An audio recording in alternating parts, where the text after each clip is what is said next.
The day started with almost 3 hours of closing arguments. He killed these 4 patients. He did it on purpose. He did it by injecting air into their arterial lines. There's no other way. We're going to ask you to find him guilty of capital murder because it's exactly what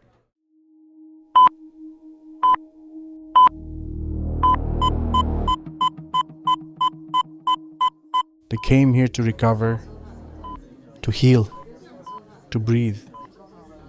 But inside Christus Trinity Mother Frances Hospital in Tyler, Texas, between June 2017 and January 2018, something was very wrong. Patients who were stable, who were recovering, who should have gone home, were dying. And no one could explain why.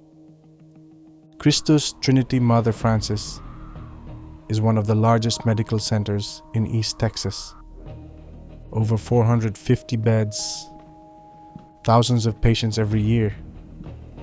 A place built on trust, where every breath matters, where lives hang in the balance. Respiratory therapists are the invisible guardians here. They manage oxygen levels, operate ventilators, keep patients breathing when their bodies cannot.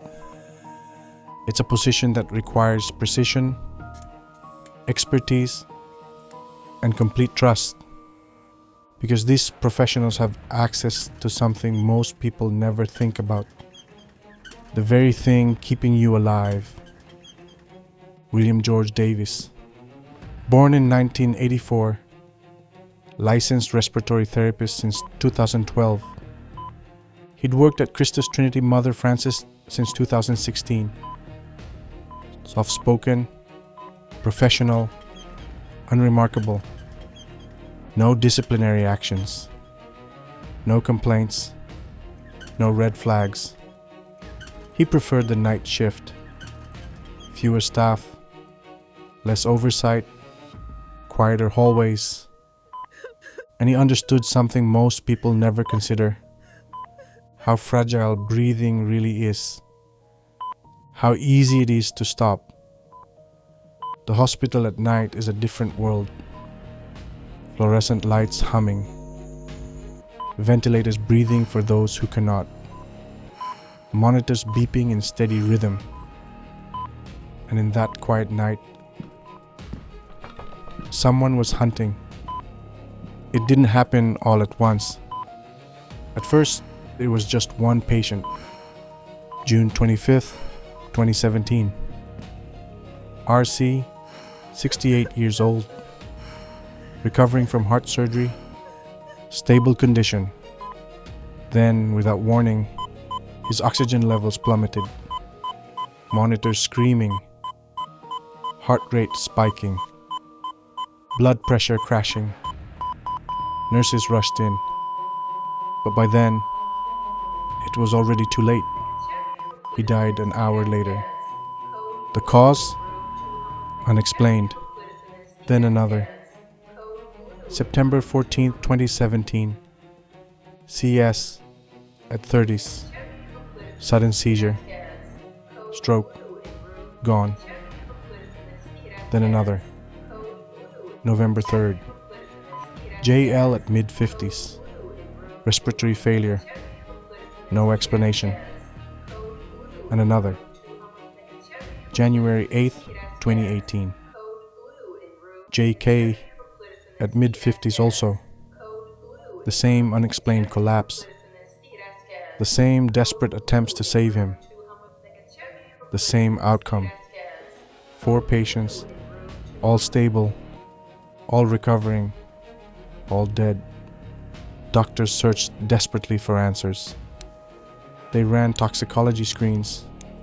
Negative. Checked for infections. Nothing. Reviewed medications. No errors. Whatever was killing these patients left almost no trace. But someone was noticing.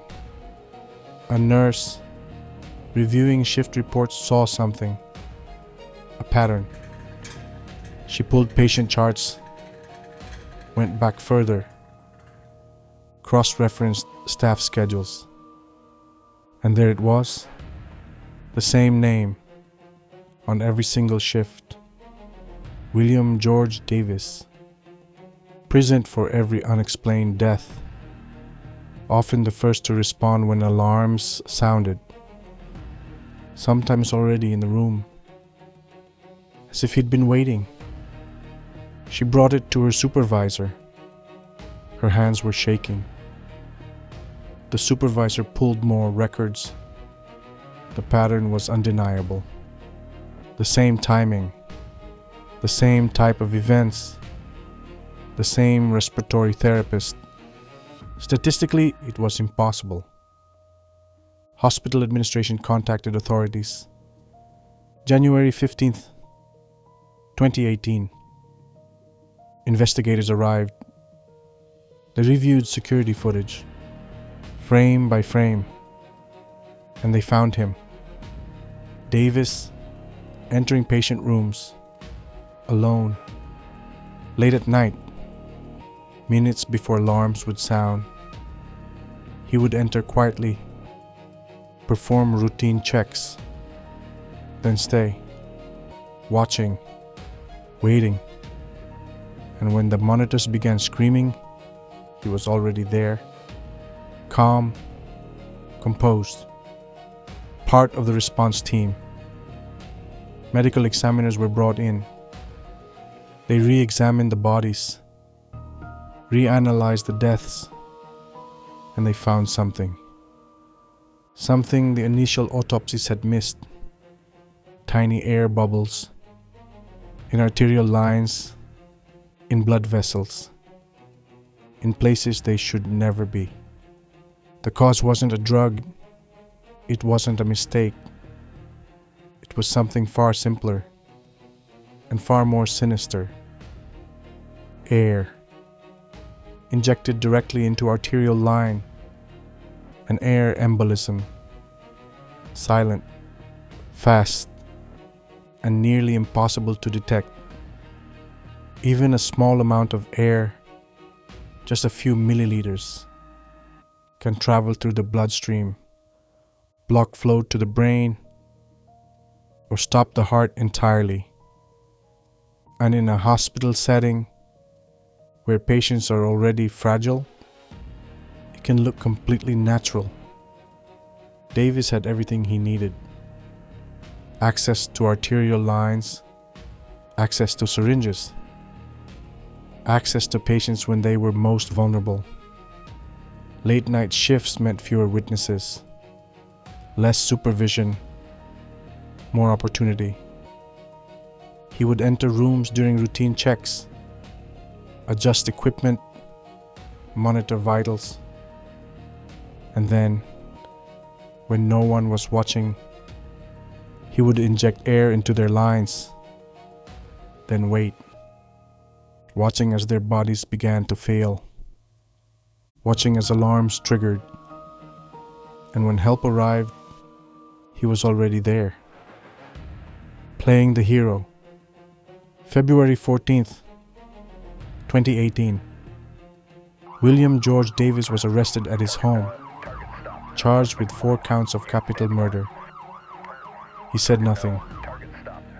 The trial began in September 2021. 3 years of investigation. 3 years of building the case. Prosecutors presented timelines, security footage, medical records, and expert testimony. 40 witnesses took the stand. Nurses who had worked alongside him. Doctors who had trusted him. Families who had lost loved ones. Medical examiners explained the science. How air embolisms work. How they kill. How difficult they are to detect. Investigators showed the pattern. Davis is there for every unexplained death. Davis entering rooms alone. His position granted him both access and the chilling opportunity. There was no single smoking gun, no camera capturing the exact moment. But the pattern, was undeniable. Davis never testified. He sat silent throughout the trial, expressionless, watching. October 19th, 2021. After 3 weeks of testimony, the jury deliberated for just 4 hours. Guilty on all counts, capital murder. The courtroom was silent. Families wept. Davis showed no reaction. He was sentenced to life in prison without the possibility of parole. 4 life sentences to be served consecutively. At the time of this recording, no higher court has overturned the conviction. William George Davis remains in a Texas state prison. He has never explained why. This case exposed critical failures in hospital oversight. Since Davis's conviction, Christus Trinity Mother Francis has implemented new protocols. Respiratory therapists now work in pairs during critical procedures. Security monitoring has been increased, and air embolism detection protocols have been revised nationwide. But the warning remains, because sometimes the person you trust to save your life understands exactly how to take it. And in the quiet of a hospital at night, when you're at your most vulnerable, you may never know who is really watching. Now here, you can keep watching, keep listening to Tambayan ni Juan Real Crime Stories, and follow for more.